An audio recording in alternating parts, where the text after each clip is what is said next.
Alright, looks like we are live.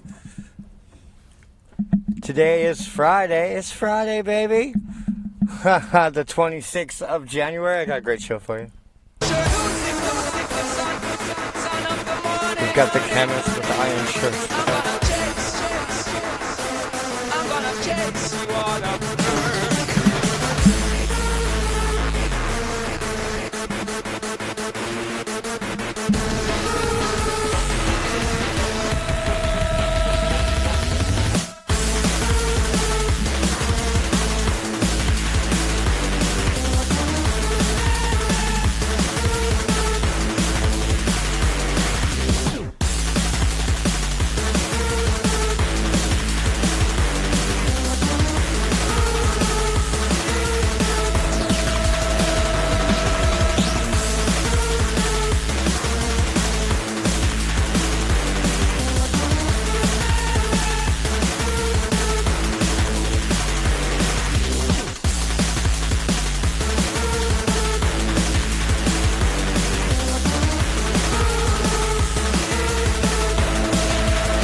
I got a great show for you guys today. We've got a lot of news going on. China and Russia launching space weapons besides its military satellites. Things are going crazy. Things are fucking going crazy. Israel says it's gonna fucking bomb Iran. Iran has probably had the nuclear bomb. They at least have enough uranium to create the nuclear bomb. That's pretty much confirmed. Houthi rebels making another attack in the Red Sea.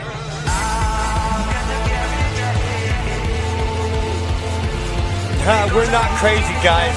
The whole of the internet is talking about that speech that Biden gave yesterday. We're not crazy. He really was speaking gibberish.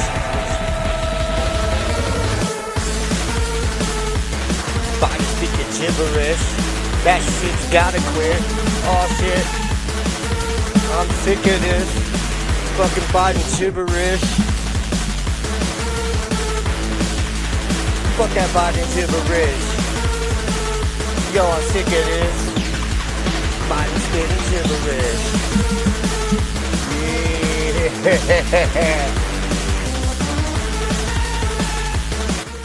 Alright guys, what's going on? It's me, Space McG, your favorite cartoon nerd with the news. Back at it again, doing what I do, doing my thing. You know how we do this every day. We're back here, we got the press secretary. She's gonna come out as soon as, well, you know, as soon as it's equitable for everybody, right? Let's see here. We got a nice little crowd starting to form out here. What's going on? Who we got out in here, out in TV land? We got Girl Gone Dog. Hey, what's going on with you, girl? We got Be Happy. Did I ever get that part I need for my van? I have not ordered it yet, but I have the money. I have to take the back tire off and look at the way the brakes work, and that way I make sure I don't order the right part. It's been raining here for like 3 days straight, but it's not raining today, it looks like. So I will, that is something that I will be doing today, probably as soon as I'm done here. Yeah, so I'll be ordering that part today. Yeah, let's see. Yeah, guys, that's going on. So, hopefully that all works out for me, and it works out for you. We got a lot going on here. Oh shoot, what is this? Oh, we gotta get to the right page here. All right, we got. Let's see what we got going on. Okay, so as you can see, the press secretary still believes that being on time is a tool of white supremacy, and therefore, she's going to be as late as she wants, and you just have to let her. Texas 24. Yeah, hey, we're going to be talking about that too. There's a lot going on. They're talking about maybe civil war. I don't know if that's actually going to go down like that, but I mean, people are saying it, so I'm going to report it here to you. Let's see. But first, we gotta take our little victory lap.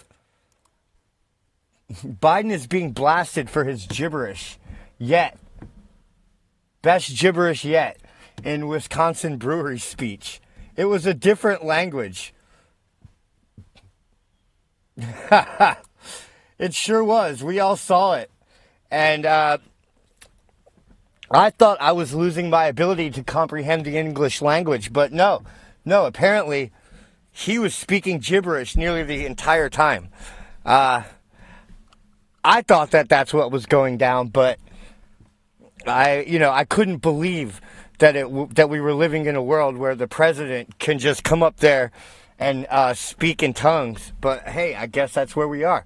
Now, Biden gave his speech at Earth Rider Brewery in Superior, Wisconsin, where he touted his economic record. AKA Bidenomics. Yeah. And what we all know is Bidenomics is higher inflation, slower growth. Inflation-led growth. Really. I mean, if you think about the numbers, the inflation number and the growth number are almost identical. So I don't know what's going on there. But now, online onlookers were distracted from the economic talking points by an extended gaffe Biden made about the brewery and its beer. I would say that the whole entire speech yesterday was just one big giant gaffe, right? It wasn't just the one part that they're citing. Like, they could literally play the whole thing from beginning to end and call the whole thing the entire speech an incoherent rambling from a senile old man. And that would be true, right? But they're just going to focus on the one part.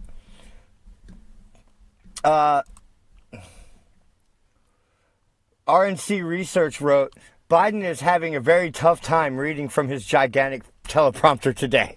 Yeah. No, I don't think it was the reading part that he was having a tough time doing. I think there was like a misfire between his brain and his mouth. And it was pretty much on display the whole entire time. So yeah, I wouldn't call it a teleprompter issue so much as a Biden's brain don't work issue. Yeah, Biden had a broken brain, guys. And we called it, so we're not crazy. That actually happened the way we thought, the way it looked, right?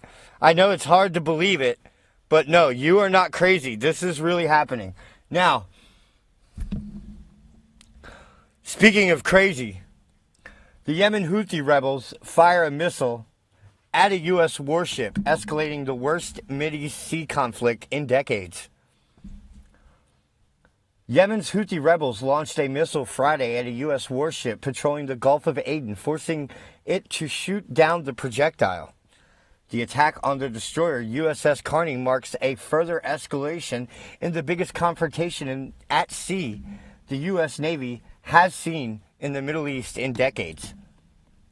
It represents the first time the Houthis directly targeted a U.S. warship since the rebels began their attacks on shipping in October. Ever since the Israel-Hamas war broke out, the U.S. has tried to temper its descriptions of the strikes targeting its bases and warships to try to prevent the conflict from becoming a wider regional war.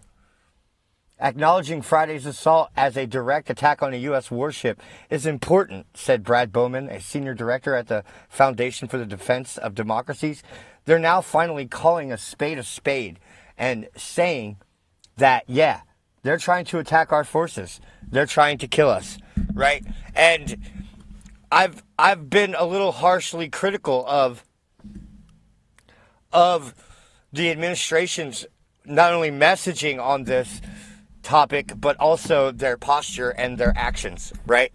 The reason why these Houthis keep attacking us and escalating the danger for our fighting forces, and remember, we have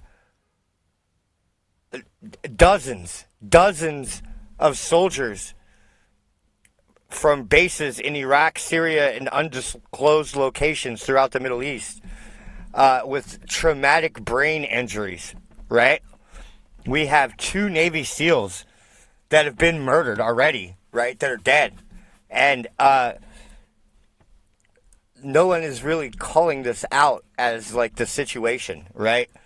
Like, it's all being swept under the rug. And that's what they're saying, that this is an escalation in messaging coming from the Defense Department, right? Is that now they're saying, wow, we are under attack. We do have lives in danger out there.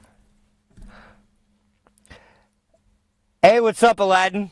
I'm glad you made it, brother. Yes, so there is an escalation of fighting, and not only that, but in how we're describing the conflict, right, is escalating too. So that's just something that we need to kind of keep aware of, right?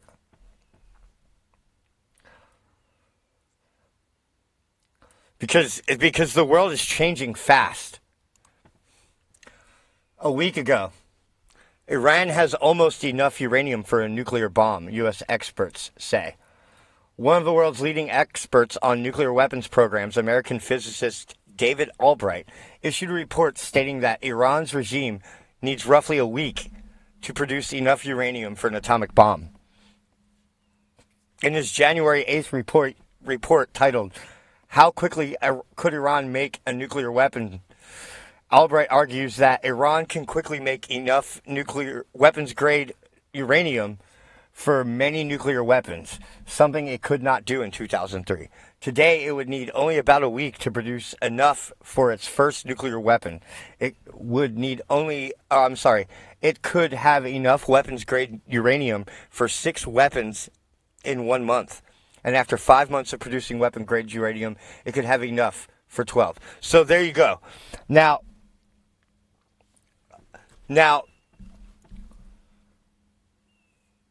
with this situation occurring, right, with Iran being in a position to definitely carry out a nuclear attack, right? I mean, the odds are, and I keep saying this, but it's only because it's true, right, that Iran already has the bomb. So with that being, pretty much the state of the world, it's no wonder that Israel is saying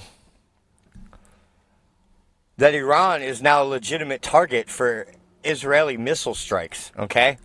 This is from a senior minister and a senior official in Israel, right? Iran is now a legitimate target for Israeli missile strikes. One of the country's most senior ministers has told The Telegraph, raising the prospect for an all-out war with Tehran. In a wide-ranging interview, Nur Barkat, Israel's economy minister, also said that Palestinians from the West Bank would never be allowed to work in the country again and would be replaced by more than 250,000 imported foreign workers. He also complained that the war in Gaza had not been fought aggressively enough, right? And this is something... Hey, what's up, Champagne? Turning guns. We got Gorf.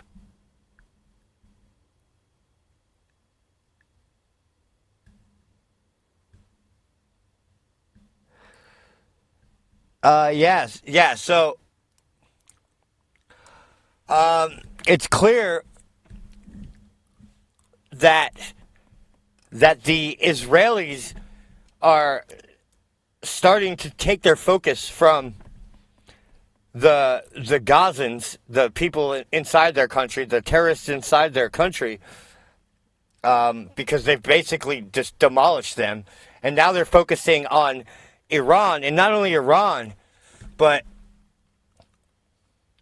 also we're about to find out that Hezbollah must also, right, be taken out. Right, Hezbollah must be eliminated.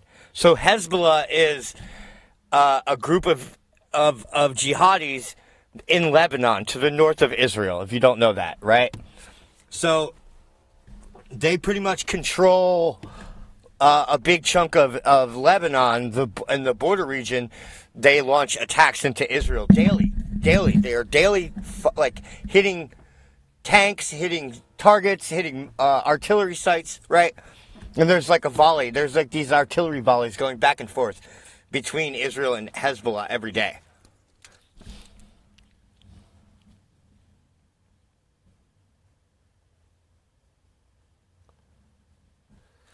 Yeah, so this is things are escalating out of control quite quickly, right? That's the point we're getting to, and I'm not the only one seeing this. I mean, China and Russia disguise attack threats posed by their satellites. Space Force issues its first public report on adversaries. Efforts cited to deny, disrupt, and destroy satellites. Oh no, we can't read it. Oh, we don't have enough freedom to read it. Oh, it's behind a paywall. That sucks. But what they're going to be talking about are these satellites are... Ooh, we got the secretary coming in. These satellites are going to have satellite killer capabilities and possibly lasers, right?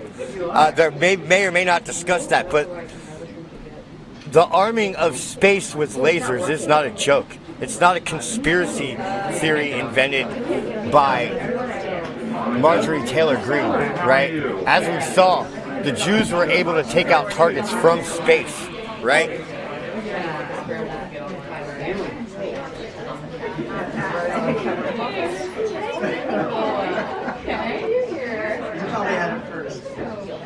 I'm with Texas too, Gorf.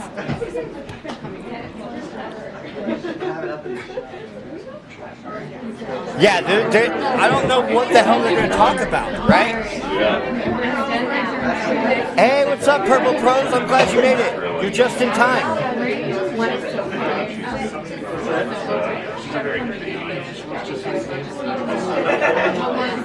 I know.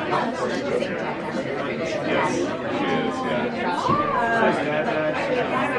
Her big thing, we don't have dogs, but out of the window she can see people walking more. Like, most of the alerts we get are... I hear Peter Ducey. I can hear Peter Ducey. Really? Through the speaker? Way too much.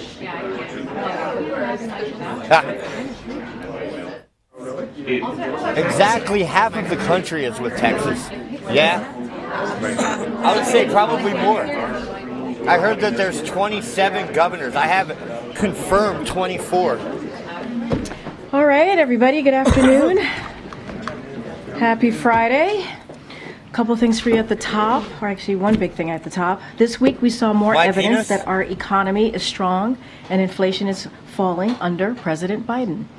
Inflation has now fallen back to pre-pandemic levels, and the economy grew 3.1% last year, stronger than during the Trump administration. Pre-pandemic levels. At the same time, wages and household wealth are higher than before the pandemic. You guys got to remember, when Biden came in, inflation was at like 1.1% or something like that.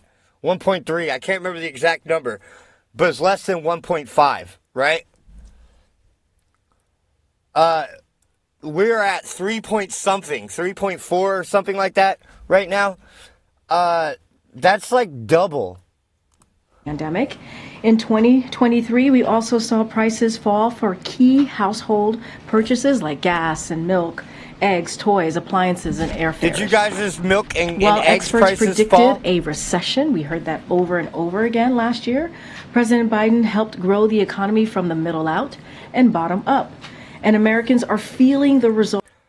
Well, if you knock the middle out first, the whole thing collapses. I'm sorry. That's just how physics work. 2.7 million jobs were created last year, and consumer sentiment surged 29% in the last chippy 2 today. months. The biggest jump in more than 30 years. Yeah, she we looks know our work okay. is not done. Her colors President are bad. Biden will never stop fighting to lower costs and give hardworking American families more She breathing just looks room. bland, but she doesn't This look stands like in stark horribly contrast offensive. with House Republicans, who don't have a plan to lower costs and whose MAGAnomics fails the middle class with tax giveaways for wealthy and big corporations. MAGAnomics failed America, guys. That's why we had a competitive growth rate with the one today, plus much lower inflation, because it failed, you guys, right? That's why we had lower unemployment with maybe not lower unemployment all around, but comparatively low unemployment and a much higher participation rate.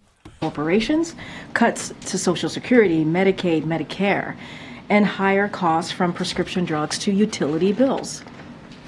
They've already raised Now, it again here in tomorrow, as you Ohio. all It's know, like we've been tracking $3.25 or tomorrow's $3.35 International right now Holocaust in Remembrance Ohio. Day, a time we Yes. mourn one of the darkest chapters in human history, when 6 million Jews were systematically targeted and murdered.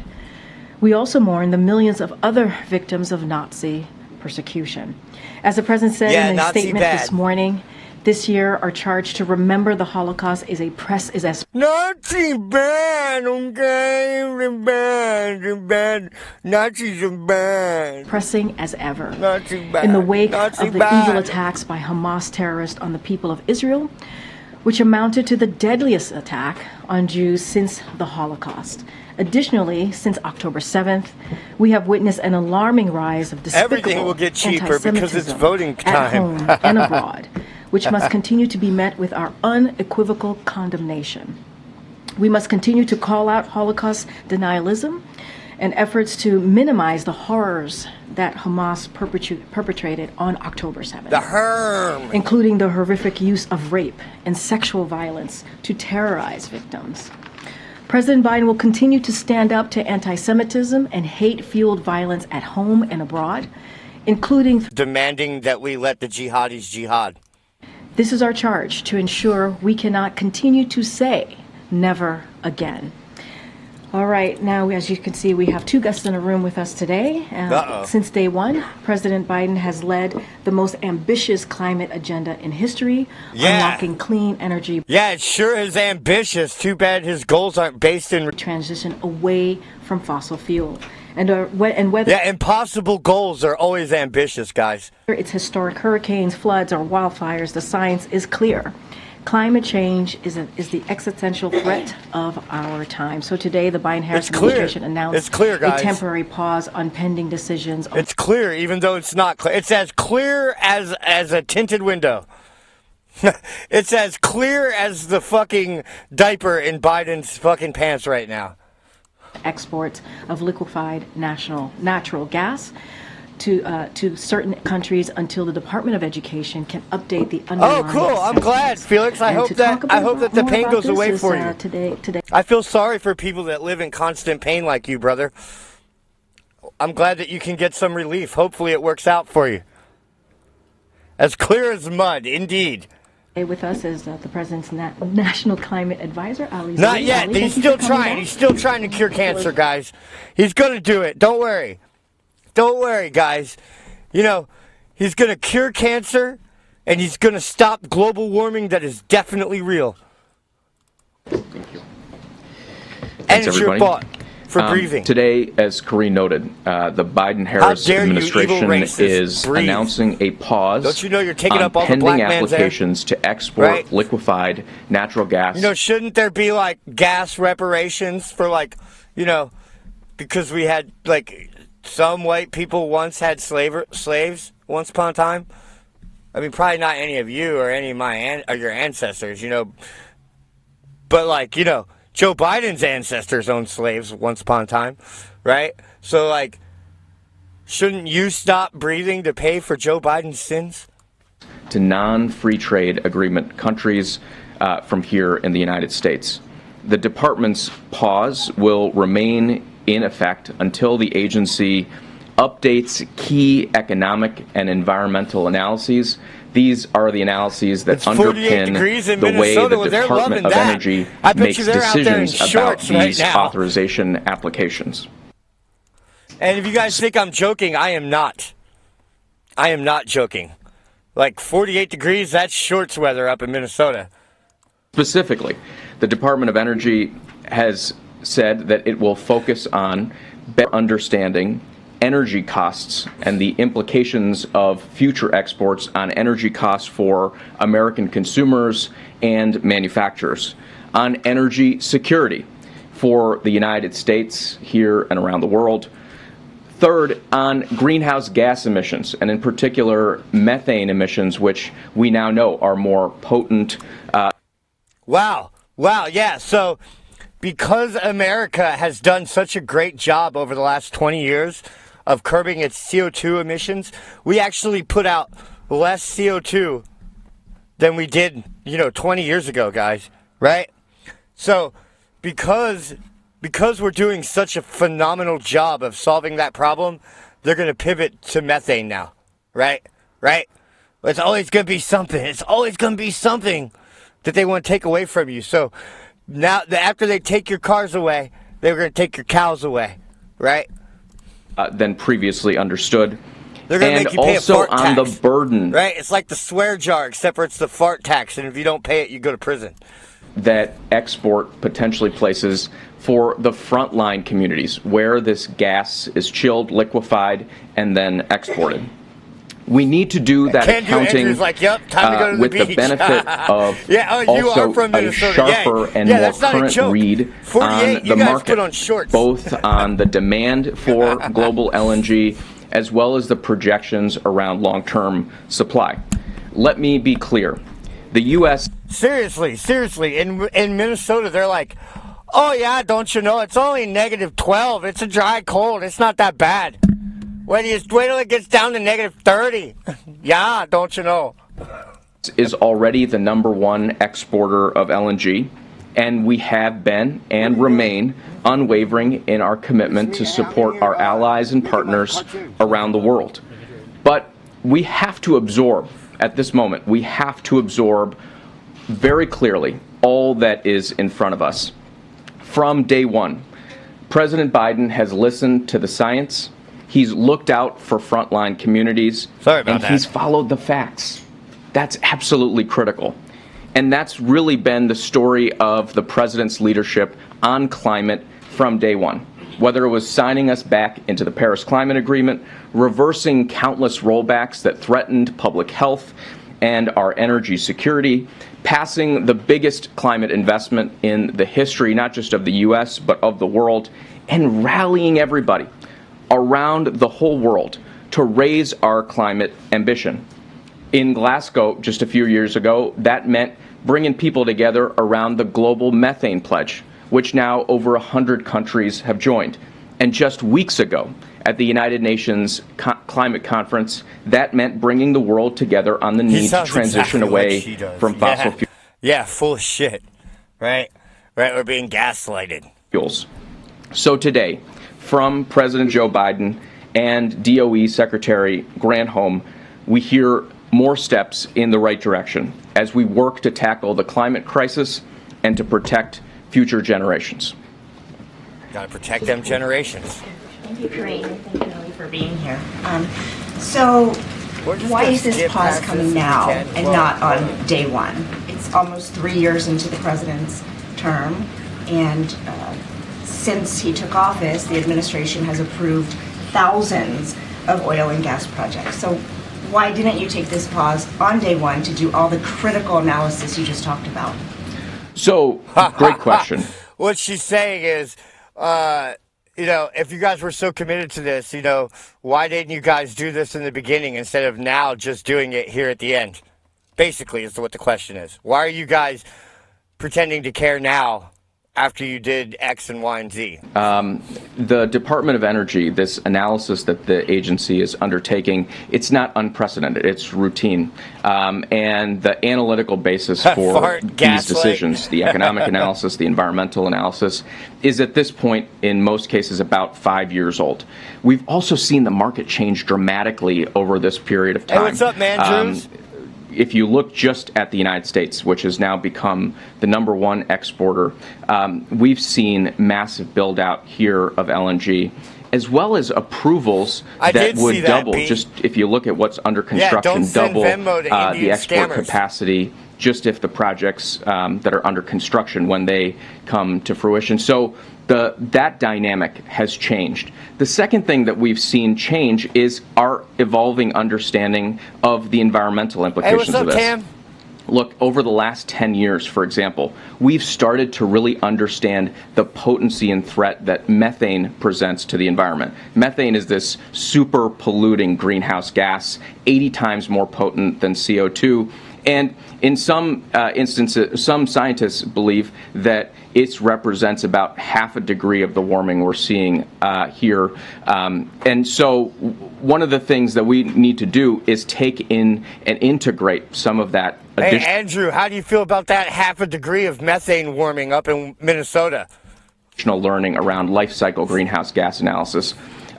It's really important that the department does this routine work, and I think this will inform how we approach this program going forward. Thanks, Ali. All right, we're just going to skip. I know the administration keep saying by the middle of the century, we're going to get as far into it as we can. A 2-year-old war with Russia's invasion of Ukraine. What assurances on U.S. LNG can you give digital allies? Currency taking over? Well, if it's a digital currency like Bitcoin, it's a good thing, right? Because Bitcoin is not government enforced. It's voluntary, right? And it's owner operated. What do I mean by that? I mean that everyone that owns Bitcoin owns a piece of the Bitcoin network. There's no like guy that makes a tax or something on the network, right? That's what I mean. And second, can you just also respond to the criticism we've heard today, particularly from the industry, that essentially the administration has handed a win to Russia? Look, we have, I think, beat expectations in terms of our... No, they're not actually talking about a fart tax, but they could, right? They could.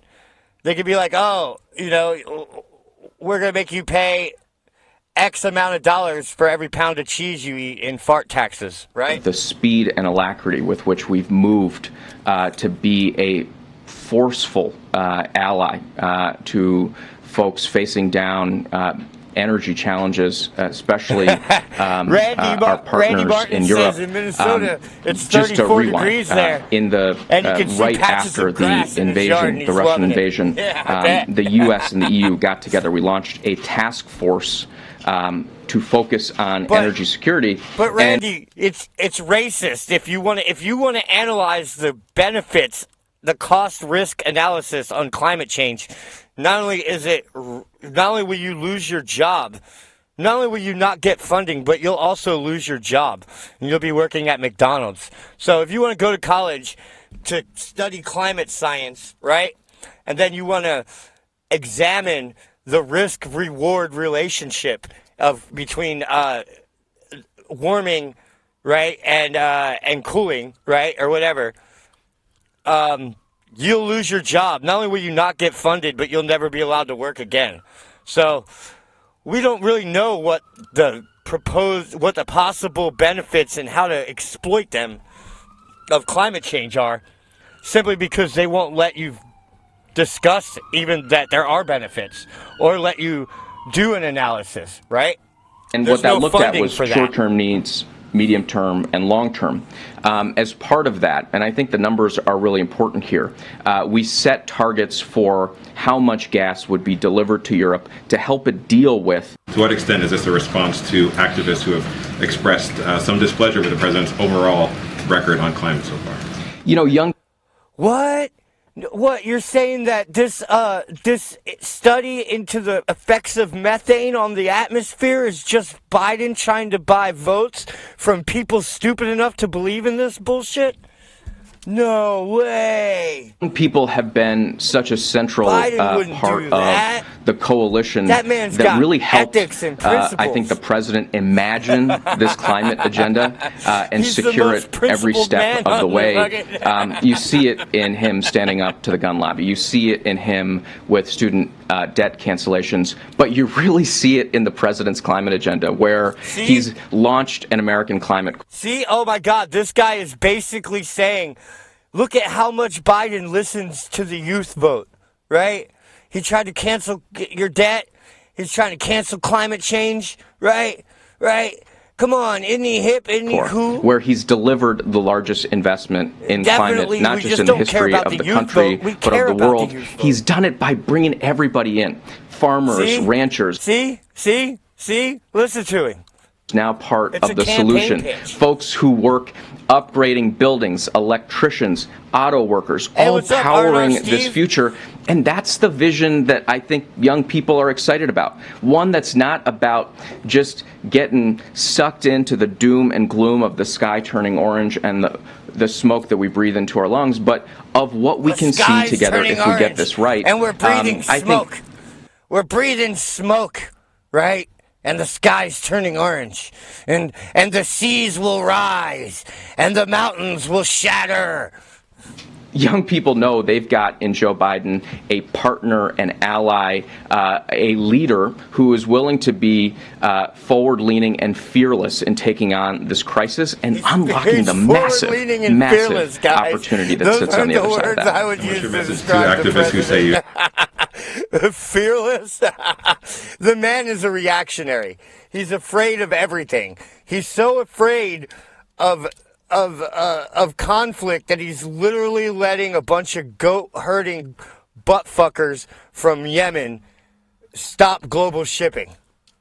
You should move beyond the pause to actually reject some of these projects. Look, if the question is, does the science urge us to find every single way to move as quickly as we can, faster and faster each day to take on the climate crisis? It's like that meme with the guy on a bike sticking a stick it's code in his red. front That's what wheel. the scientists say. Yeah. And in Joe Biden, from literally day one, every single day of this administration, we've been creative, innovative, and I think intrepid in finding ways to move faster and faster in taking on this crisis. All right, last question, Ed. Yeah, thanks, Karine, thanks, Ellen. So 32 oil and natural gas industry groups have signed on to a letter saying that the pause sends a wrong message to the allies, but also that it will push countries specifically in Asia to turn to coal plants when they can't get that increased LNG, which we've seen in India, China, Bangladesh, Vietnam, Pakistan, Germany, when they couldn't find enough natural gas. So what's your response to that criticism? I think we've got to be really thoughtful about the interaction of energy supply and demand as we manage through a transition to a clean energy future. What he's really saying is, quit asking me hard questions. And look, I hear you. The industry that produces fossil fuels has a perspective on how to manage that supply and demand. So do the industries that populate our economy and economies around the world. Folks who are making steel and cement, folks who are making solar panels and batteries. Right. It might be like they live. But instead of to see the truth, you got to wear sunglasses in order to see the narrative. Folks who are just focused on delivering good products at a good price, we've got to look at all of those things. That's part of the department's analysis, economic and environmental. And in the meantime, you've got a system. You guys remember that scene in They Live where the guy beat up his friend until he put the glasses on and would see the world for what it really is? Oh, God, I love that. I love that movie. That's a great movie. That is ready to meet our allies and partners where they are, provide that energy security. But we've got to do both of these things at the same time. Meet our energy security needs and look at the challenge that we face on climate change. That's what the president has been, I think, uniquely able to do, is manage those the only thing near-term this president challenges. is uniquely able to do is shit himself while falling upstairs, right? That's the only thing that I've ever seen that he can do that no one else can do. Be really, really strong in standing with our allies as they work through the challenges that are right in front of them, and then work on this energy transition to a clean energy future. And you know, we can sort of go through where different groups are, and that's exactly what the Department of Energy process is all about, is making sure U.S. manufacturers, U.S. consumers, they're all at the table providing the input, providing the analysis so that we can come to the right bottom line. But does the pause then push other countries towards coal? Yes. Yes, it pushes other countries towards coal. If we don't give them our cheap, plentiful, and easy to produce liquid natural gas to run their gas power plants, then they have to go to coal because solar is unfeasible, right? Like, what are you going to do? Like, right? I mean, you cannot put them out fast enough to overcome their deterioration, right? Unless I guess you could put 1 million people on it, like installing them everywhere, right? And we might get electrified in 20 years, right? Like, when we once looked at the numbers and said, okay, how much of Africa, of the Sahara Desert, would we have to cover? And it was like over half of it. That was just for the panels. Not to mention, like, where are the batteries to store it all, right? Right? Like, you're not going to get there with solar and wind because wind and solar are not only unreliable, but they're also expensive to produce. Expensive. You're going to get there with geothermal, right? We need to explore that. We need to explore tidal generators, right? We need to explore hydroelectric dams. We need to build more of those, right? Those kinds of things. You might have something, but it's not going to happen overnight. It's going to take probably decades, multiple decades to do something like that. And it has to be an all of the above kind of solution. In fact. Okay. Thank you so much. Thank you. Yeah, we do need coal to power the electric cars. Now we have the Admiral here who's going to, Admiral John Kirby, to be precise, who's going to give an update on the Middle East. Go ahead, Admiral. Yeah, I just got a couple of things to get through here with y'all. Hey, what's up, Hillbilly President Homesteader? Biden spoke with Qatari Emir Sheikh Al Thani and Egyptian President Oh, Al God, Sisi. dude, here we go. Now we got this fucking... Al Sisi just wrapped up here a little.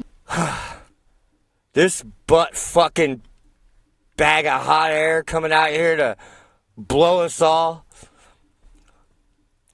I don't know if we can suffer through this guy. We're going to try our best, guys. We're going to try our best. We're going to suffer through Rear Admiral Kirby as he swabs our poop decks with his tongue. A bit ago, to discuss the latest developments in Israel and in Gaza, including our efforts to secure the release of all the hostages taken by Hamas.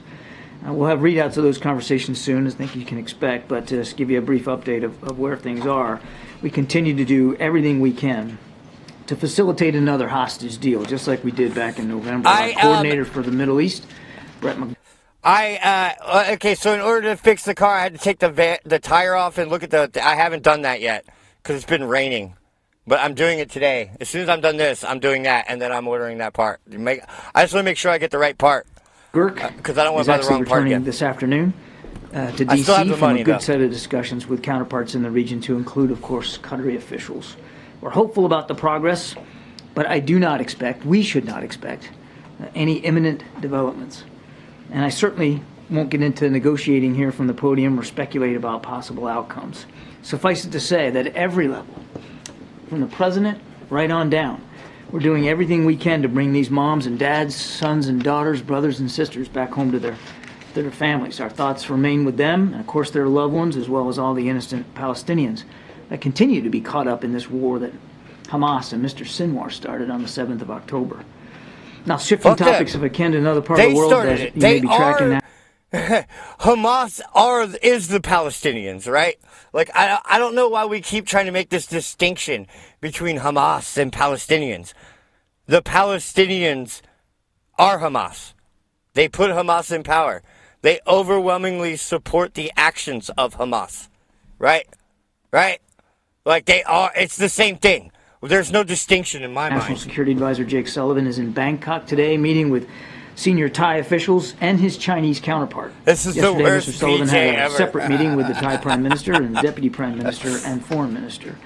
In those meetings, Mr. Sullivan reaffirmed the importance of the U.S.-Thailand Treaty Alliance and partnership and discussed opportunities to strengthen cooperation across a range of bilateral and global issues. And of course, when he has the opportunity to meet with his Chinese counterpart, it will be a follow-on to the discussions that President Biden had with President Xi over back in San Francisco. So it sounds like they're getting more orders from their Chinese masters, according to this guy.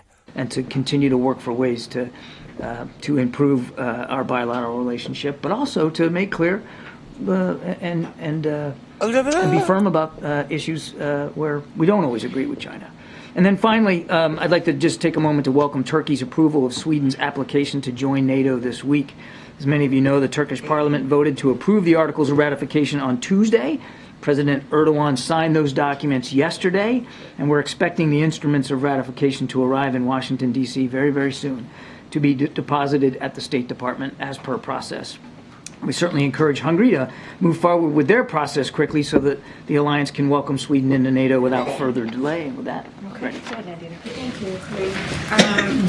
Kirby, I wanted to ask you about the World Court decision ordering Israel to prevent acts of genocide, but it stopped short of ordering a ceasefire. You have suggested multiple times that South Africa's claim does not really have merit. And I'm wondering, how does the U.S. repair relations with South Africa? Which guys, instead of punishing Hamas for attacking Israel, they're charging Israel with genocide for defending themselves. This is the crazy world that we live in now, right? If you wage a jihad, you're just a little freedom fighter, right? But if you defend against one, you're committing genocide. A big voice for non-aligned countries in the global South. I don't believe that our disagreement over the founding claim of the allegation causes any permanent damage to the bilateral relationship with South Africa. We just happen to disagree on that point. But we're also going to keep working on that relationship as we do many others. So you fundamentally believe the U.S., they claim that the U.S. is supporting a genocidal state. So basically he said South Africa's full of shit, but we can still be friends. I don't believe I heard that from South Africa. We can still be friends, South Africa Africa. filed a Case full of shit. Based on allegations that they believe genocide was being conducted by Israel in Gaza. I don't believe it was directed at us at all. We simply have said consistently we find that claim is unfounded. And, you know, the court also did not find Israel guilty. This guy is an insult to cops. Sorry, one quick question on President Biden's top migration advisor at the NSC departing the White House next week. How does her departure impact border policy negotiations and asylum talks? Katie's done an amazing job, as particularly helping us in our Summit for Democracy and getting the LA Declaration on human migration going, and really working on a truly hemispheric approach to trying to get at the root causes of migration. She's just been absolutely critical. We're all going to miss her. She's just a great professional and has been a true public servant in that regard. If she wants to head on back to Chicago, spend more time with her family, and she certainly has earned that after 3 years with the administration. I don't have anything to personnel announcements to make in terms of who's going to replace her, but I can assure you that we'll find an appropriate professional to come in and take those duties. And I have no doubt that the foundation and the great work that Katie has done will stand us well no matter who comes in behind her. Just to follow on the ICJ, is the president disappointed that the court did not definitively dismiss the genocide claim? Actually, I mean, I think the court's ruling is consistent with many of our positions. and much of the approach that we've taken with Israel, for instance, in the view that Israel has the right to take action against the terrorists of that on the October 7th attack, that they have an obligation to be mindful of. Yeah, I know. Border walls are only racist in the United States. If in Israel and Egypt, yes, giant walls, right? In most countries, there's giant border walls, right? Borders are controlled very tightly, but in America, for some reason, that's racist. Minimizing civilian casualties, that they have an obligation to assist the international community to get humanitarian assistance, and all these are things that we have been pushing and urging for as well. Yeah, we're just trying to fund both sides of this war here, right? Right? We're trying to, fund the Palestinians and fund the Jews. That way we can maximize profit off of worldwide military conflict. In his phone call today with the Qatari Emir, did the president speak with him at all about these leaked? Which I'm all for. I mean, someone's got to profit off it, right? What kind of assurances did he The main purpose of the call was to continue to discuss the possibilities of another hostage deal and a humanitarian pause that would go along with that. I mean, we just shouldn't The main purpose of the call was to talk about escalate these things so we can make a little bit more money, right? Is all I'm saying. The UN Relief Agency said that they have fired some of their staff after Israel has accused them of being involved in the Hamas attack. What is the White House thinking on this? I know the State Department has said that they're suspending aid temporarily. Are there What's up, Billy Gartman? Yeah, we have suspended any outlying or yet to be allocated funds for UNRWA, the UN Relief and Works Agency. Pending the results of this investigation, we're obviously going to watch this very closely. We welcome the UN Secretary General and the Commissioner General of UNRWA, their comments today calling for a full investigation.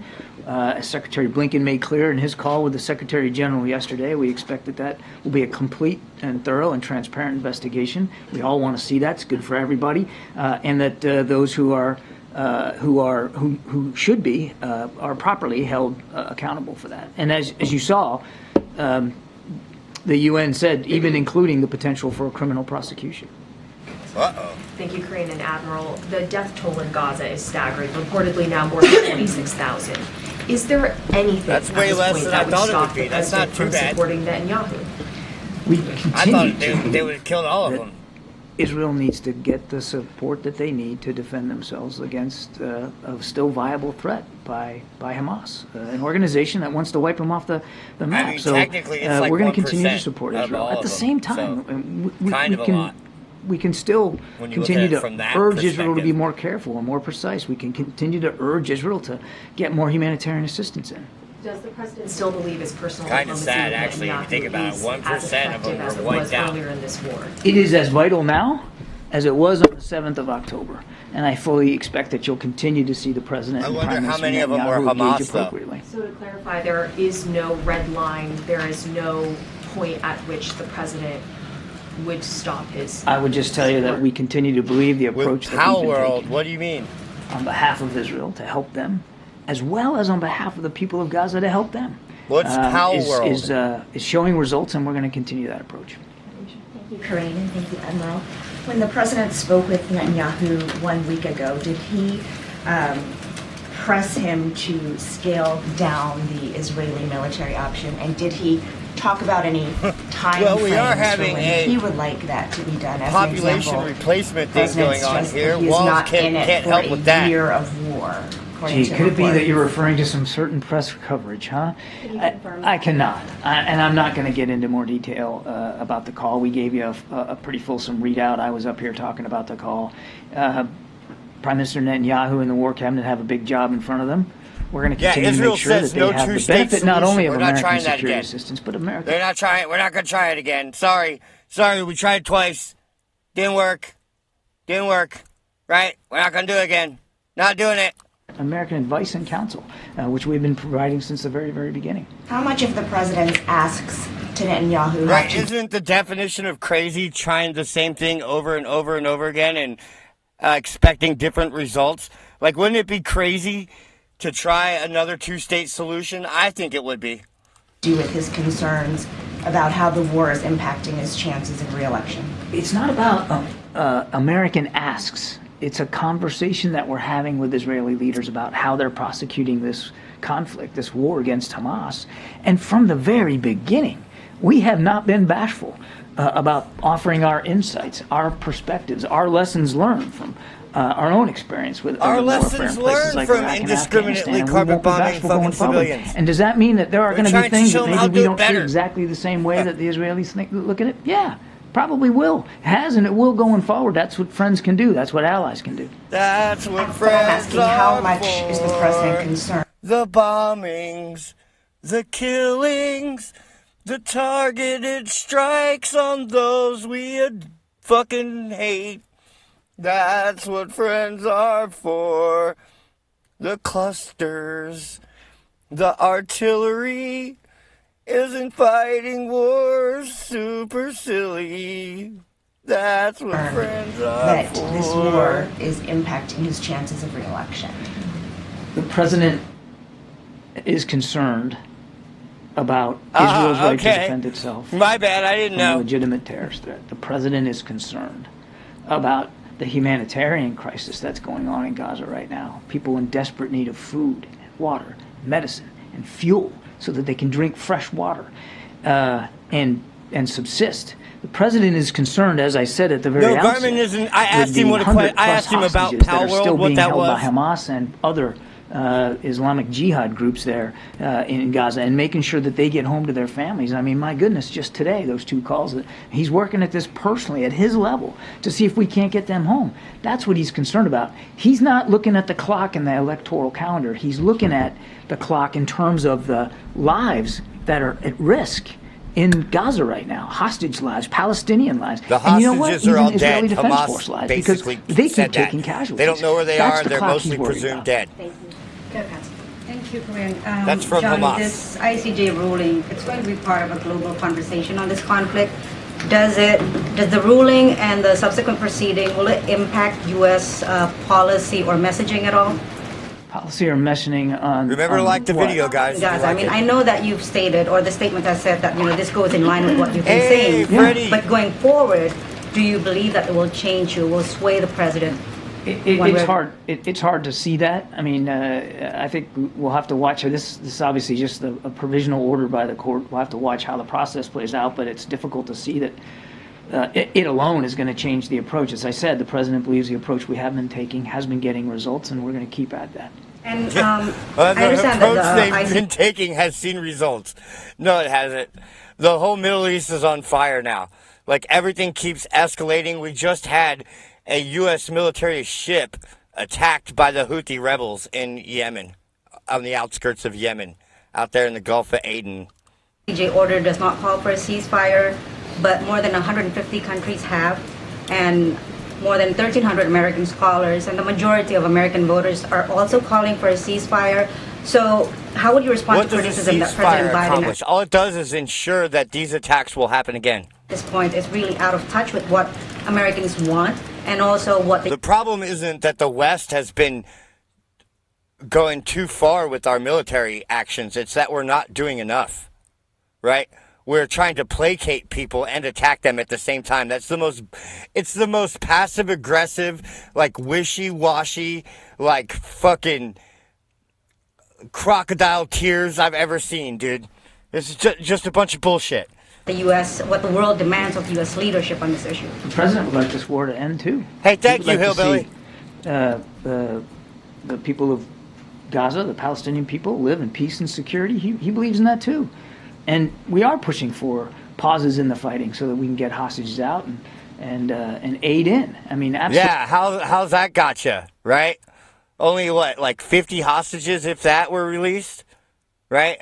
The rest are assumed dead by Hamas. Absolutely. So I don't even understand why we're still talking about hostages general at this point. Ceasefire is the best approach, but that doesn't mean that the president isn't respectful of the wide range of views I think out there, that's going to be more the desire Karine's job to end the violence and end the war. Of course, he doesn't that's want to see the war go on one more day than it needs to go on. But Kirby's they about international do face a very viable, military continued viable threat from Hamas that they have every right and responsibility to go after.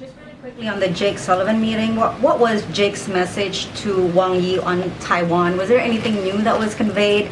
anything that's more urgent in light of Beijing's increased intimidation on Taiwan? As far as I know, the discussions with Wang Yi are just beginning and ongoing, so I mean, I can't talk about it in the past tense, and I'm sure when Jake gets back, we'll be able to give you a little bit better sense.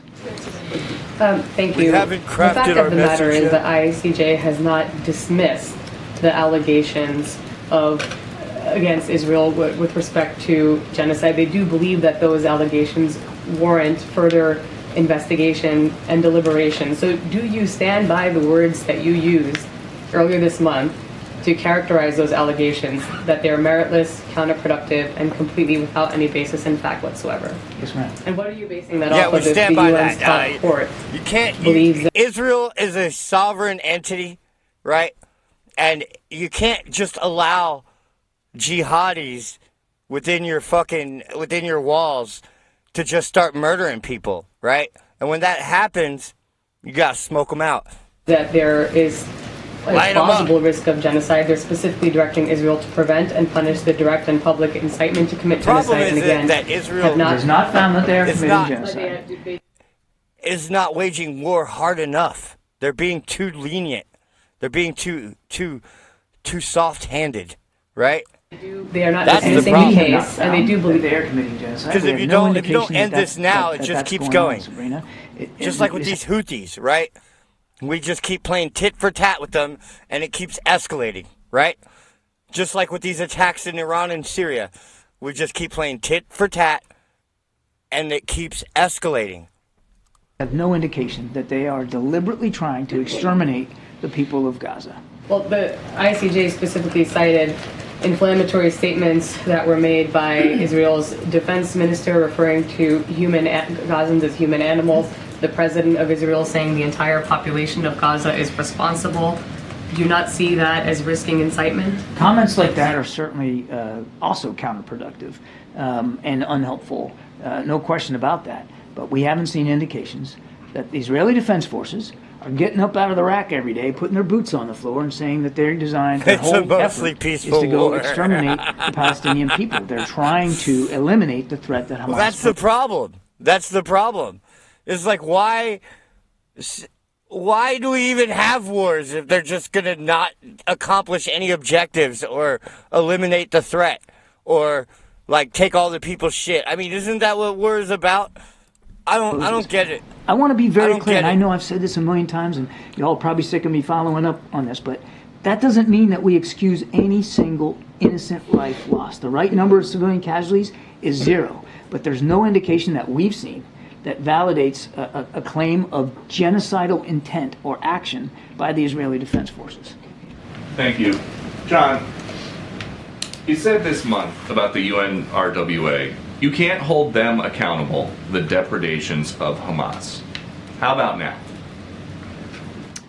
Certainly it looks as if, Peter, and again, there's an investigation going on, so I'll be careful, but it certainly looks as if there's cause to be concerned about the actions of some of the members of UNRWA, the UN Relief and Works Agency, but that does not, and nor should it, impugn the entire agency and all the body of work that they're doing.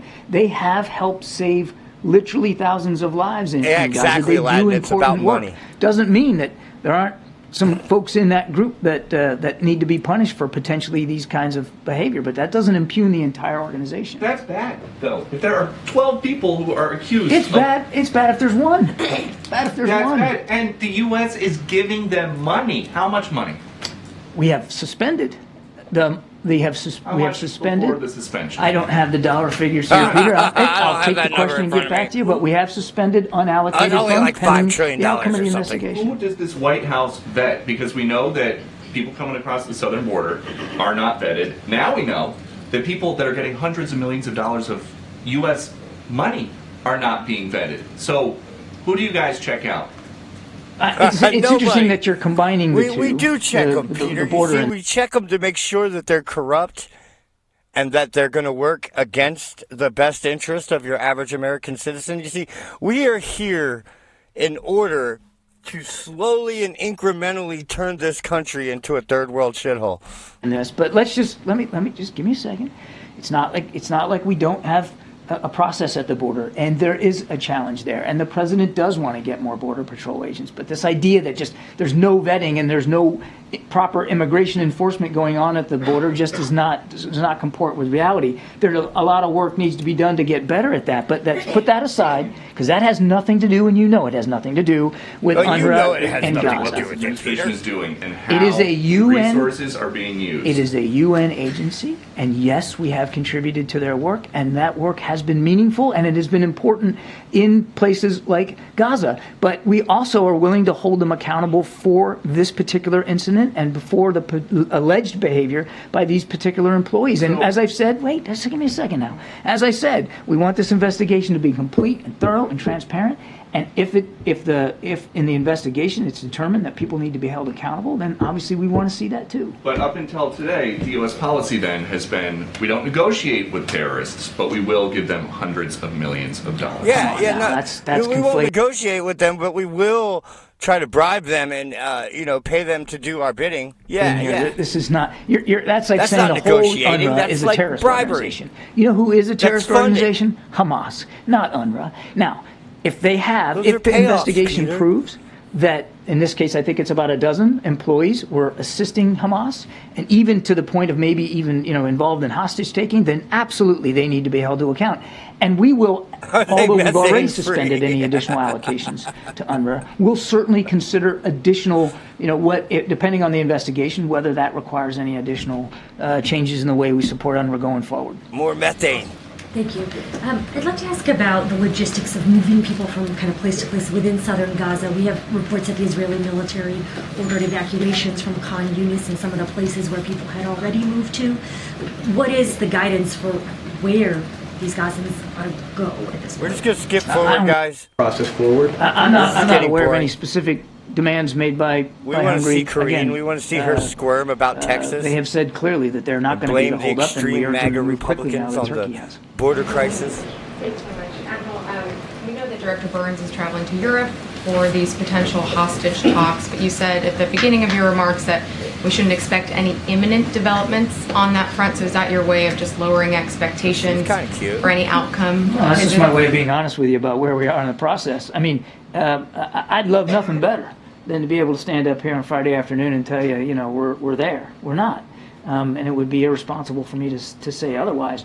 What I'm hoping you get away, and I won't speak to the CIA director's travel one way or the other, but what I hope you take away from all the work we've been doing in recent days and weeks, including the phone calls that the president had today, is how seriously we're taking the issue, how hard we're working to try to see if another hostage deal can be put in place. And is there anything else the NSC can share on the Russian plane crash that was carrying those Ukrainian POWs? I'm afraid I don't have additional context or information to share on that. We're watching this, and we're certainly interested in getting as much information as we can, but I don't have anything more. Thank you so much, Admiral. Thank you. Oh, he's gone. Good. All right, got a couple minutes. All right, well, now, guys, get ready. Now, I know you guys are hoping to see her answer some questions about Texas, but we all know she doesn't answer any questions. So this is just going to be a very fucking frustrating roundabout into nothing. Okay, let's go. Thanks. Speaker Johnson said in a letter today if the details of the Senate deal were true, it would be dead on arrival in the House. So how do you go forward with the Senate legislation knowing it can't pass the House? Are negotiators trying to make adjustments to make it more palatable to House Republicans? So, look, the administration has been working for some time now with the Senate to work in a bipartisan way with Republicans and Democrats to find a solution, to find a way to deal with a broken immigration system and obviously the challenges that we're seeing at the border. And we feel that it's been happening in a good faith nature, and these negotiations about policy changes, obviously, and also funding resources, that will be important in dealing with that issue.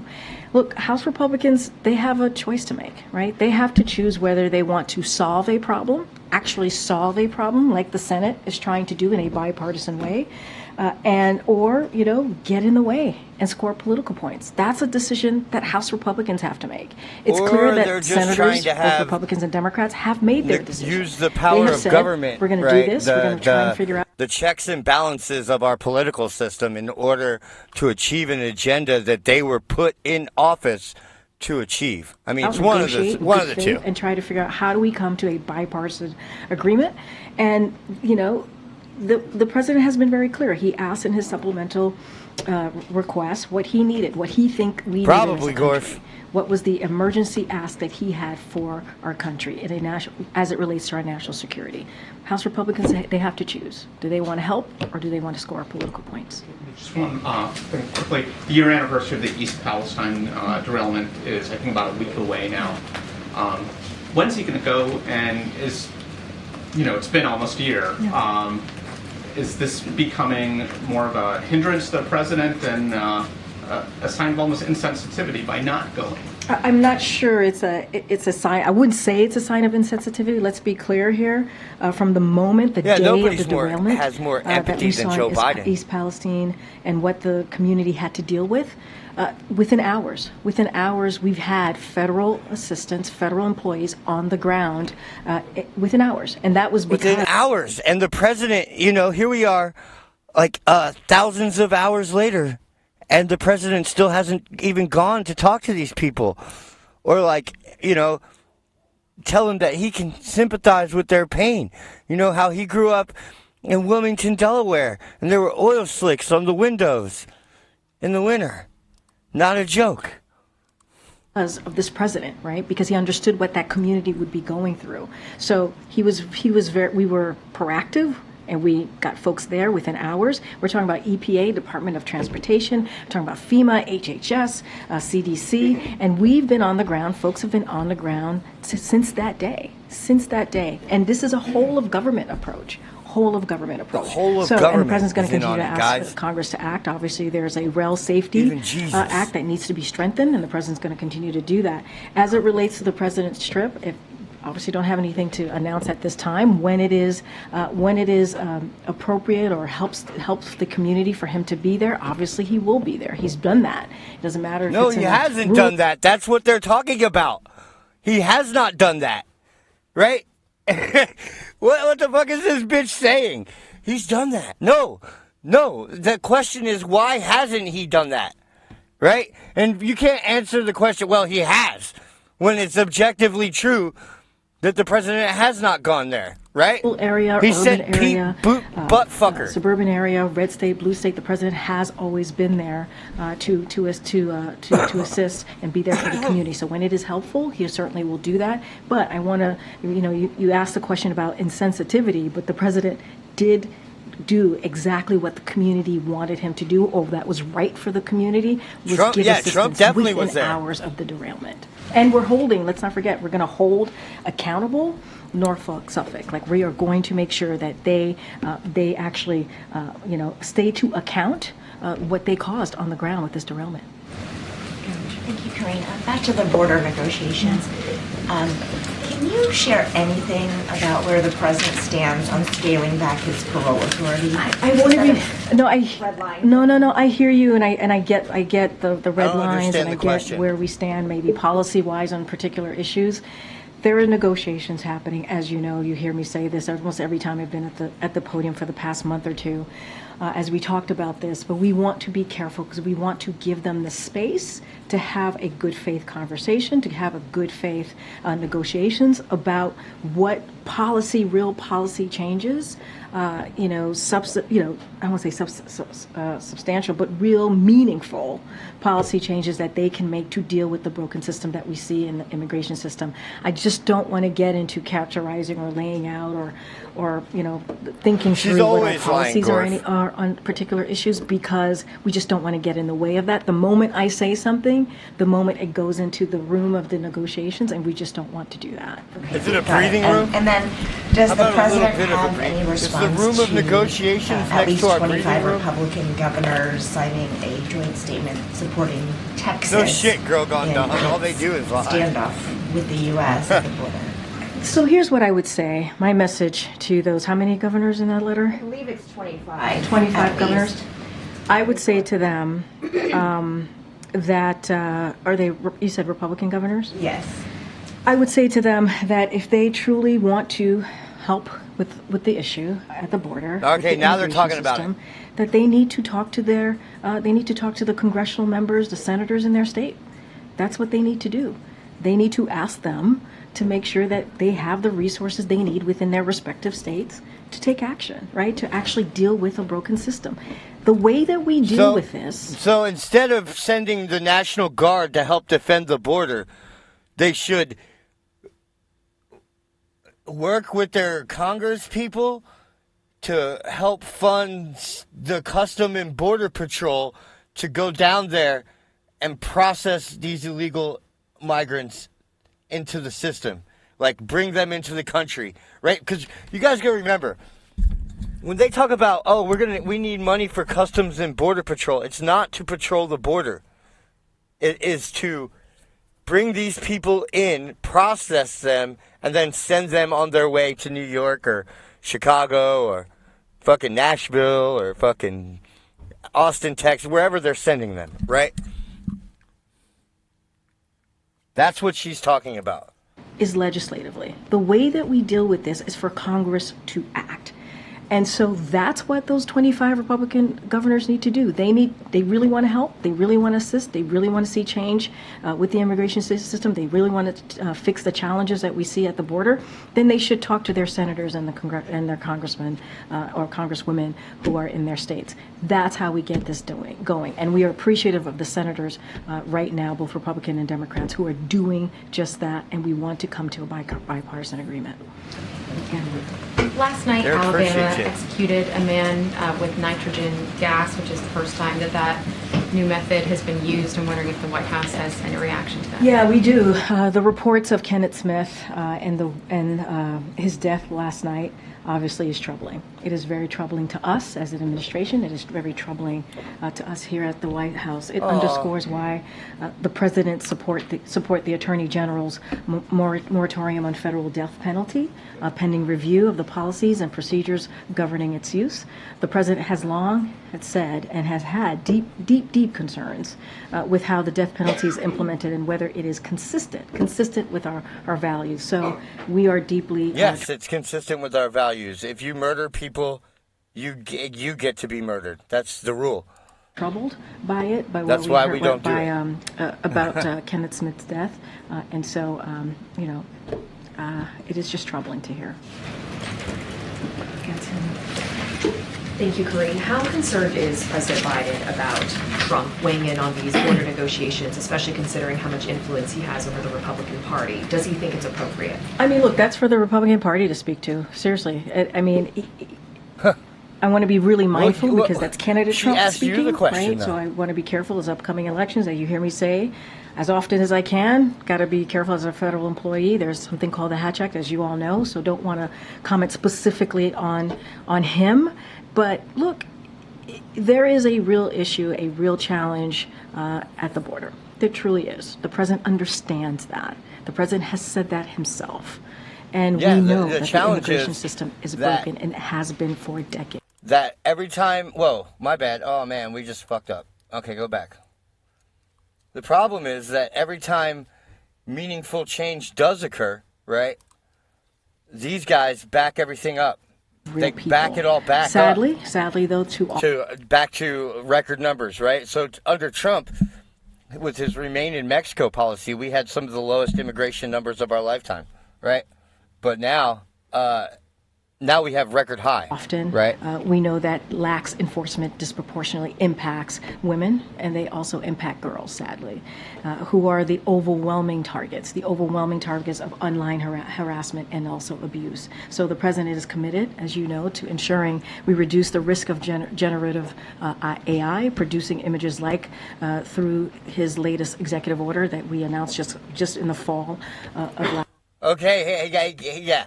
Yeah, the world may be on fire, but the president is like definitely working on stopping online bullying. Okay. last year. And so this problem is not new, and it's one that the Biden-Harris administration has been prioritizing since day one. We have taken this very seriously. Again, this is alarming to us. As you know, he launched a task force to address online harassment and abuse, and he did that just this fall. The Department of Justice launched the first national 24/7 helpline for survivors of image-based sexual abuse. And so our commitment, and that we will continue to do and continue to take action and make sure that we continue makes to my work brain on this. hurt. Oh my God, again, my this head is very hurts. alarming, and so I'm having a migraine do headache. what we can to deal with this issue. Should there be legislation? Oh my God, it hurts so bad. It hurts so bad. To moving forward? Yeah, there should be legislation, obviously, to deal with this issue. But as I just stated, the president's taken action, whether it is a task force, whether it's the Department of Justice doing what it can with the 24/7 online assistance. And so, yeah, there should be legislation, obviously, to deal with this issue. But as I just stated, the president's taken action, whether it is a task force, whether it's the Department of Justice doing what it can with the 24/7 online assistance. And so we're going to continue to do what we can from here. Of course, Congress should take legislative action. That's how you deal with some of these issues, obviously. But it is alarming to us, and we're going to continue to do what we can from the federal government. Okay, Francesca. Thanks, Karine. Following up on the border talks, I assume there have been no conversations with Speaker Johnson since they were at the White House either. I don't have any conversations to read out since last week. Sure. And in his letter today, he also said that House Republicans would move forward next week with impeaching Secretary Mayorkas. Given these strong differences of opinion on the border, how realistic is it really that there is a deal that it can even pass that would pass the Senate and the House at this point? Look, we have to be optimistic because there is actually conversations happening in the Senate. There are. There's conversations happening. Right? And so we feel confident about that. It's been happening in good faith, right? In order to have negotiations, you have to have it in good faith, and that's what we believe. There has been progress in their conversations, and so we are optimistic about that. Now, as I stated moments ago, multiple times already in this past couple of minutes, House Republicans have to make a decision here. They have to make a decision on if they want to be part of the solution or part of the problem. That's on them. That is on them. I'll say one thing about the impeachment of Mayorkas, or the proceedings to impeach Mayorkas. It is shameful. It is shameful. That's how they want to use their time. What's shameful is all the lies that you're gaslighting, right? Like to try it's to. It's shameful that this person comes out here every day and just feeds us this bullshit over and over and over and over again, right? Everything she's saying is a misrepresentation of the facts. Like, I don't even know where to begin. Mayorkas. I think it is shameful, and what they should do, which is the premise of your question, is work with us, work with Democrats, the premise of your Republicans. God damn it, I did it again. I'm not going to answer your question, but if I'm going to be honest, I feel like you're asking me, right? And right now, Governor Abbott is getting in the way, and you saw it. Finally. You see it. DHS sent a letter on this. Something for sure that he's been consistent about. For his election, House Republican negotiations on border security. I mean, they're not even. Okay, we already heard this. Law, court of the land. It is, and they made a court of the land on federal death penalty, a pending review. We need to look into this pending review. Fuck the death. Fuck this. Let's go to Texas. So, yes, we want to hear about Texas. More broad, obviously, concern of the death penalty, and the president has been very consistent about that. Has been very clear about that. Thank you, Karine. Just back to the border. Apparently, you can charge anybody with Texas anything. Is failing to comply with if you're the president around the placement and removal of razor wire. Well, I mean, the Supreme Court is the highest, law, yeah, and the Supreme Court did not order Texas to remove the razor wire. And on Tuesday, as you guys probably saw, DHS sent Texas a letter outlining the access Border Patrol needs in Shelby Park, for example, to do their jobs, and demanding Texas to do their jobs. This of giving these people work permits and cell phones and bus tickets. Access will be honored. Border Patrol needs to have access in order to do their job. They just do. And, what we're seeing from Governor Abbott, you've heard me say this over and over again, they're making it harder. He's making it harder for Border Patrol to do their jobs. They need access. And right now, they don't have that. And it's under the She'll Constitution never of the answer United questions, States that honestly, federal law Gorf. is the supreme That's law not what of she's the land. doing here. And any conflicting state is preempted. That's the law. So you think they're failing to comply with the court's orders? I mean, it's the law. It is literally the law. I mean, it is the law. And It is also the law that the government's job is to defend the borders, right? You guys are not holding up your end of the law, so Texas is holding up its end. That's how this works. What we want is Border Patrol to be able to do their jobs. And right now, Yeah, she's terrible. getting in the way. And you see it, DHS sent a letter on this. I would refer you to their letter. Someone needs to have a good faith Still trying to work with the Texas National Guard? Look, DHS wants the Border Patrol agents to have access. They want them to be able to do their jobs so that they can... Yeah, and Texas wants the Border Patrol agents to do their jobs, which is not give these people a free pass over the border. It's to prevent them from entering the country. Follow the law.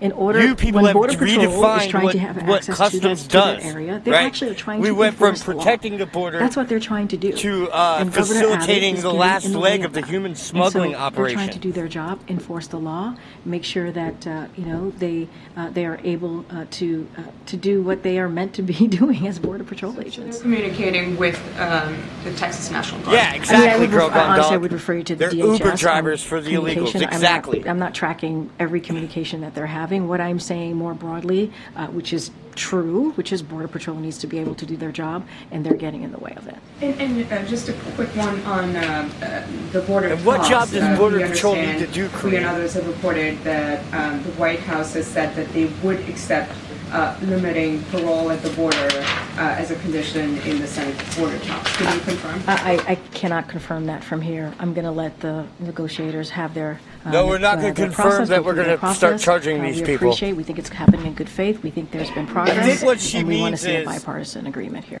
the parole that they're talking about is that when they get caught sneaking into the country, they are immediately paroled. I believe that's what she's talking about, but I don't know for sure.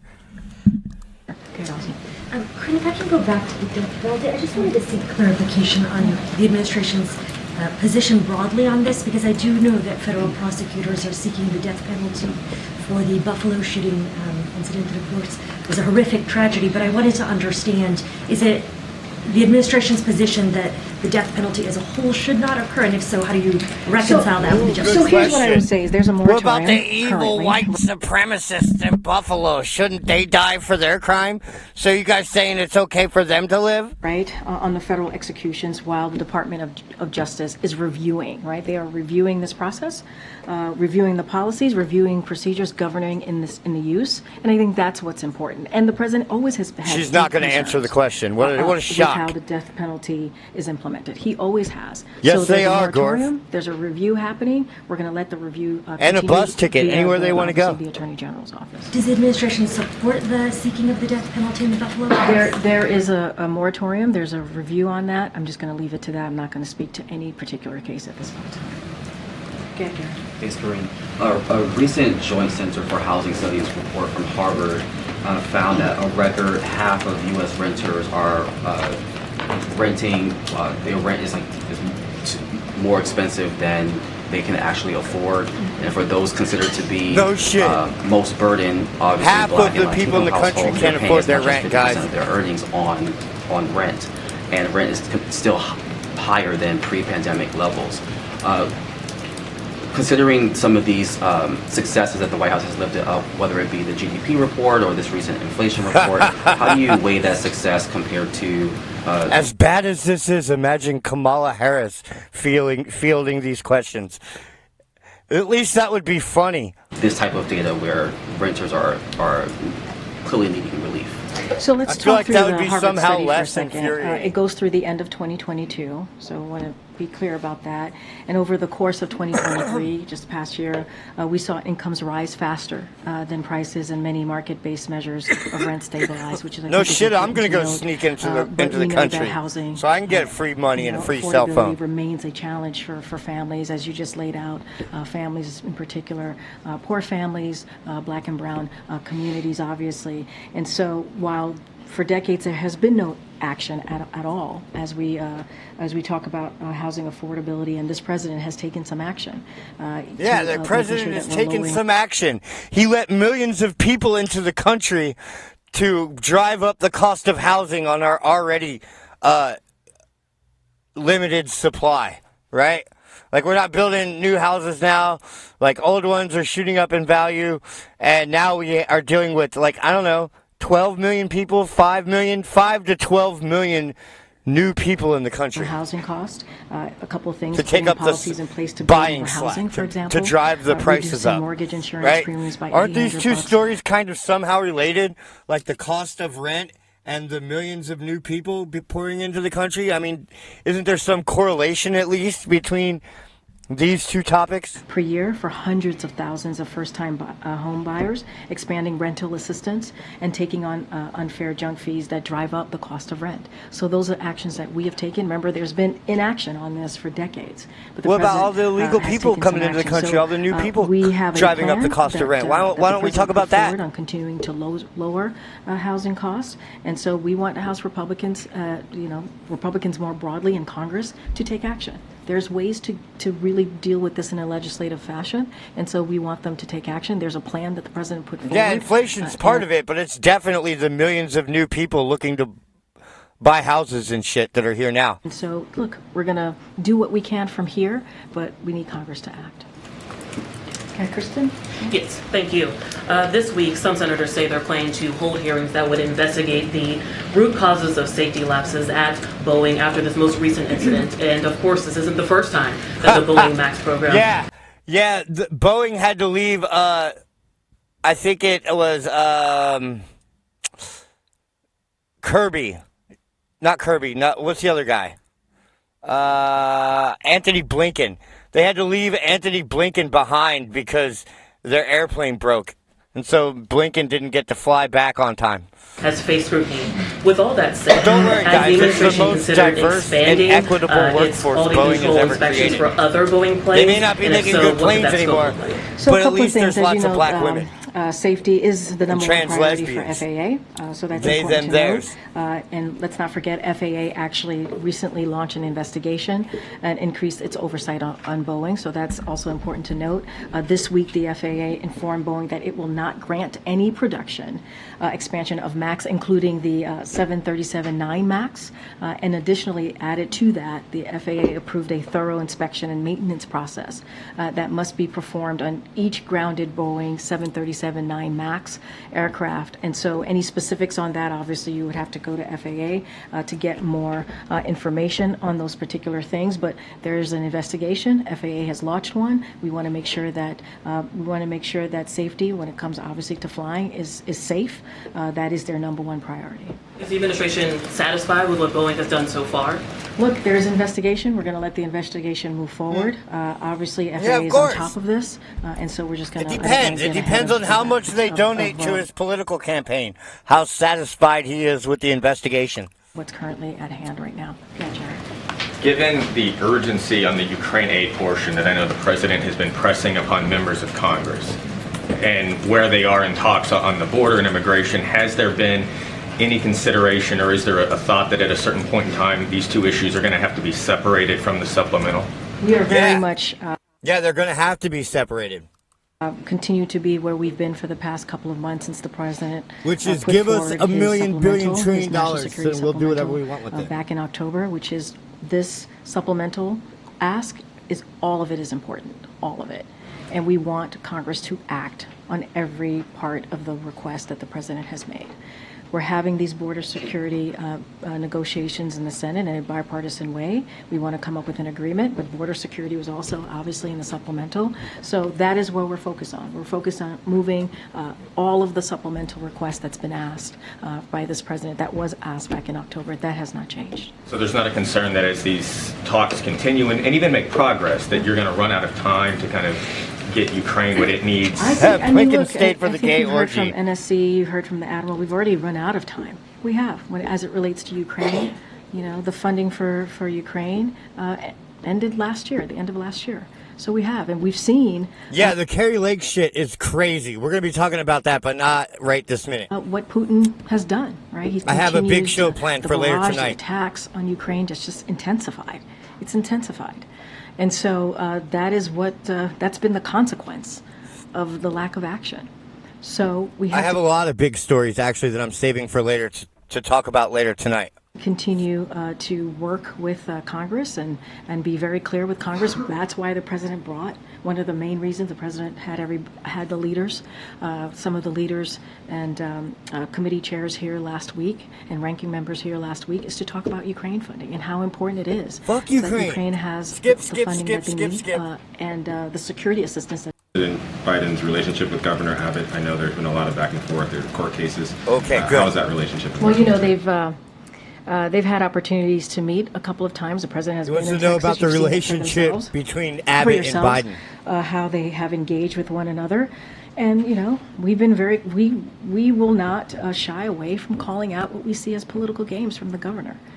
Because it is not safe. It does not protect our communities. It doesn't help Border Patrol to do their jobs. So we will continue to call that out. That's not going to hold us back. But the president... Remember, the job that Border Patrol is there to do is to help the illegals cross into the country and then release them back into the general population. Process them, if you will.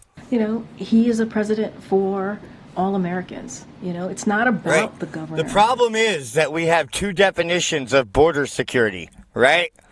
Right? One group says securing the border means stopping people from entering illegally. The other side says securing the border means letting more people through it and then giving them welfare so that they can go wherever they want throughout the country. Of Texas. One of those doesn't sound secure to me. Because you hear me say this, and he has said. Hey, what's up, Anonymous? He's a president, pardon me, for red states, blue states. Exactly. Facilitate and expedite the invasion. And the American people more broadly across the country. I know I have to start going. Go ahead. Good. Thank you so much. In the letter that you mentioned that DHS sent to Texas Governor Greg Abbott, they asked Texas to give CBP full access to Shelby Park by today.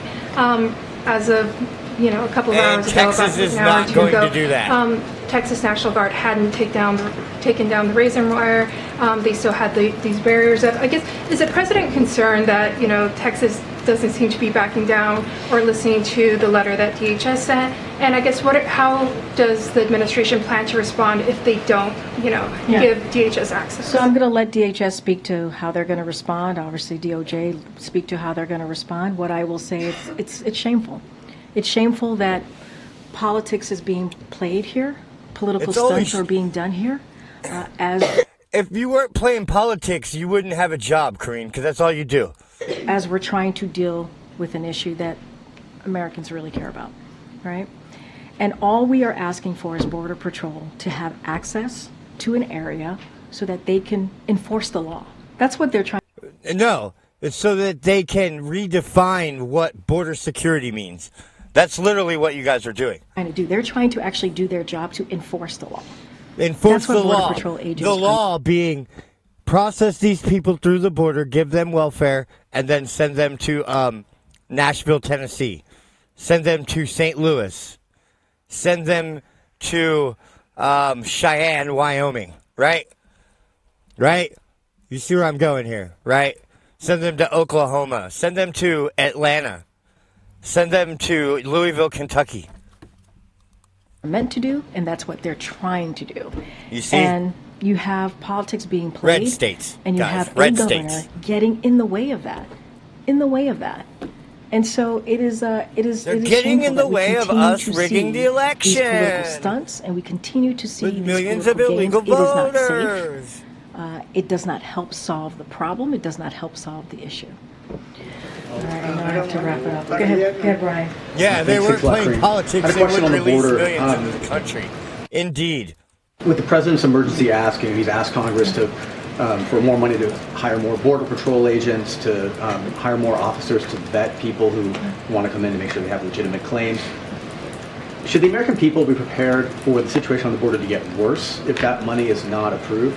So look, I'm not going to get into, read the future and how things I'm not going to say it's going to get worse, but it's going to get worse. What we're trying to do right now to deal with the challenges, to deal with the broken system, the immigration system. To deal with the broken system that we broke. What I can speak to is what the president... Remember, guys, when there was a wall and we were going to remain in Mexico, right? And then, we made Mexico, send armed guards to the border so that people couldn't get across.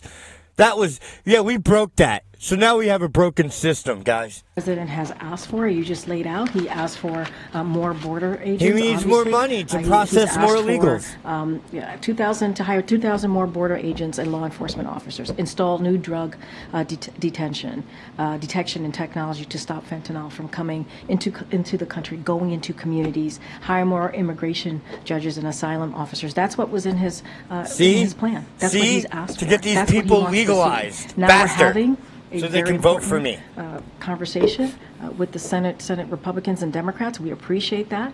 We think Congress must act. They need to act, and that's how I'm sure the interpreter wants to hang himself just like Karine wants to hang herself. More than 3 years ago, the president on his first day put forward a comprehensive Karine's so dumb. She believes that these things are true. To Congress, if Congress had taken action, she's so dumb. She thinks she's telling the truth. Work towards that. We wouldn't be where we are today. We just wouldn't. But now we're having these conversations, and hopefully we can get to a bipartisan agreement. Okay, Andrew, you have the last question. Thank you. On the subject of the border and the Texas Guard, I understand you want to refer some of these questions to DHS because DHS controls the Border Patrol, but at a certain point, Texas National Guard soldiers and National Guard soldiers from other states are being used to frustrate federal authority. They are being used to get in the way of federal immigration enforcement and to flout a court order from a federal court. At what point does the president step in and say, enough of that, these are American soldiers, I am federalizing the National Guard and ordering them to let the Border Patrol do their... So these guys just want to escalate this thing all the way to a hot war, quick. They're like, we are sick of this fucking ramp up. Can we just send this thing into full-blown civil war? How do we get this thing going into full-blown civil war? And I am their commander-in-chief. When does enough become enough? So I'll say this. I'm not going to speculate on any whip action this thing up and they horse whip the migrants. It is very they clear. want to whip this thing up into a full-blown civil conflict. That the circumstances under which the federal government can mobilize a state's National Guard are outlined in the law, right? So that I'll leave that there, but I'm just not going to get into speculations on any actions the president's going to take at this time.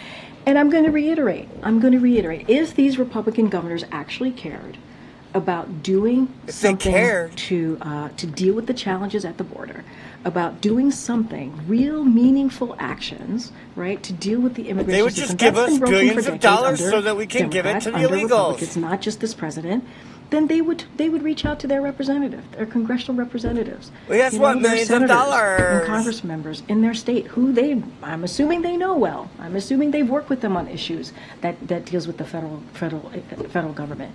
They should talk to them and say, hey, we need you, Congressman X, we need you, Senator X, in my state to work with Congress, to work maybe with the senators who are the Republican and Democrat senators who are doing this process. Actually, there have been studies of the brains of Democrats and Republicans. Democrats seem to suffer from more mental, crazy problems. More of them are depressed, more of them are schizophrenic than there are depressed, schizophrenic Republicans. I know that. We need you to work with them so that we can fix. So that we can deal with the challenges at the border. That's an easy ask. That is not difficult. That is something actually easy to do. It does not take much work from them to make those requests and to talk to their congressional members that they probably talk to and speak to about many other issues as it relates to their state. Yeah, so if the governors want to help Texas, they should do it by telling their congressmen to give Joe Biden more money to process illegals through the border. Not send their National Guards down to the border to stop the invasion. I mean, what's that going to fix? I understand you're talking about the only way to fix this problem is to give us like $5 trillion. It's not a political process. Wait. Hold on a second. Then we're going to give it to Ukraine and call it border security for a governor somehow. in their state to talk to their congressional members these people are full about of shit. taking legislative They're so actions. ridiculous That's not that politics. you can laugh at them. That's just the right thing to do on behalf of their constituents. That is not politics. What I'm saying is that this appears to be a concerted effort led by the governor of Texas and joined by Republican governors, encouraged by the Republican likely nominee for president, who I know you cannot talk about up there, to flout federal authority, to undermine federal authority. And you don't seem it's all Trump's fault now, guys. say the president it's Donald Trump doing it. Uphold the authority of the federal government. So I've already answered this Who question said that they would multiple bring times, Trump and I'm into this and try to blame it all on Trump? One of you guys said that. Yep, that's what they just did. happy to repeat myself to you, Andrew. Number one, the president has taken this It's all Trump's incredibly fault. seriously. Incredibly seriously. When you have a president for their first legislative action is to deal with immigration and put forth a comprehensive plan to Congress, because that's the way you're going to actually deal with this issue. 3 years ago, Andrew, and no action has been taken by Congress. When you have a president that has been working with negotiators via, obviously, his team here. Yeah, negotiate. He's been working with the drug cartels. He's been working with the human smugglers. He's been working with the Chinese. He's been working with the Ukrainians. He's been working with everybody except for the American people. And Democrats in the Senate to have a real conversation, to talk about, in good faith, to talk about comprehensive ways to deal with policy, comprehensive ways to deal with funding, to deal with the immigration system. That's a president that's taking it very seriously. The president had Republicans and Democrat leaders here and ranking members of those committees. In that conversation, had to deal with Ukraine. But that came up as well. And the president said it is important for Congress to act. We have been saying this. If you have a Republican governor that is playing political stunts and continues to do that and put What about a U.S. president playing political stunts? See, she doesn't like these questions, so it's over. She's folding up her little book. She's about to walk away. The Border Patrol agents in harm's way and preventing them to do their job, that's a political stunt. We're going to call that out too. DHS has taken action. DOJ has taken action. That's a president that's taking it really seriously. I can't speak to DOJ actions, obviously, but those things are being taken very seriously. He's taking it very seriously. He's taking the problems very seriously, guys. Their jobs. Just like the border he takes seriously. He's taking the border seriously, just like he takes the Middle East security seriously. Just like he takes the Americans left behind in Afghanistan seriously. Just like he takes the safety of our troops seriously, right? Just like he takes the safety of them. Of the world serious, just like he takes Chinese spy balloons seriously, just like he takes classified documents. He takes them seriously, guys. Seriously. So if you think about it, you're asking about our legal authority. The governor is literally getting in the way of Border Patrol agents to do their job, enforcing the law. Following his constitutional powers. For him to answer. Guys, I got to go to a meeting with the president. Have a great Friday, guys. Thank you. Have a nice week. All right, guys, that was the Secretary of the Press Secretary for the White House coming out here, telling us all a bunch of bullshit. Yeah, so, what's going on, with you guys?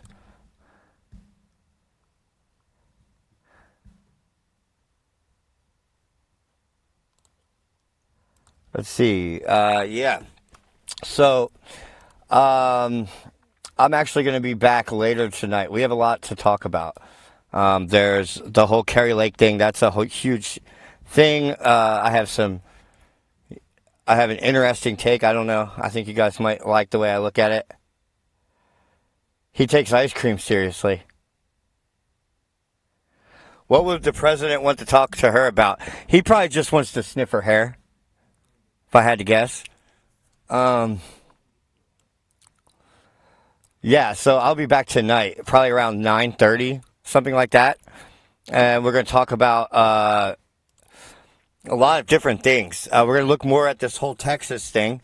We're going to look at the Kerry Lake thing.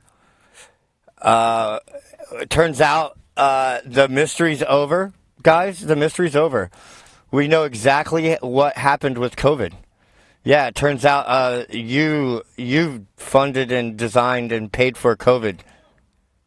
So that's the thing. Now, real quick, guys, you guys know that this channel is heavily suppressed by YouTube. They keep unsubscribing people. They keep giving me strikes. They took away my other channels and things like that just for coming out here and bringing you this kind of information. So if you guys want to support the channel, there I dropped some links and ways you guys can support what I do here. Yeah, it helps to keep the shows going. And now, whoa, something's going wrong. Something's going wrong here. Thank you, Gorf. You're a fucking badass, brother. Yes.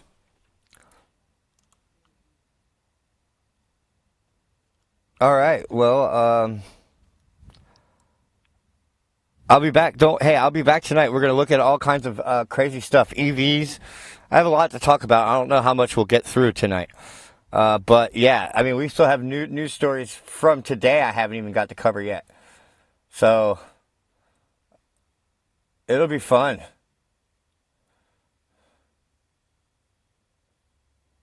Yep. Yeah, make sure you guys have those notifications turned on. They will turn them off. Make sure you're still subscribed and everything. Apple Pay. I don't have Apple Pay, B. Sorry. All I have is Venmo and Cash App.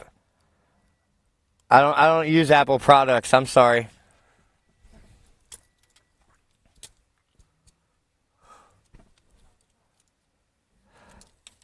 Thanks for asking, though. All right, guys. Yeah, so look for another show around 9:30 or something like that. You'll definitely be ready by then. I'll definitely have it posted and let you know what time it's going to go. All right. Well, people are being crazy outside. Okay. All right. Well, I will see you guys later. Thanks for coming by, and I'll talk to you tonight. Remember, we go live with all kinds of content whenever the hell I want.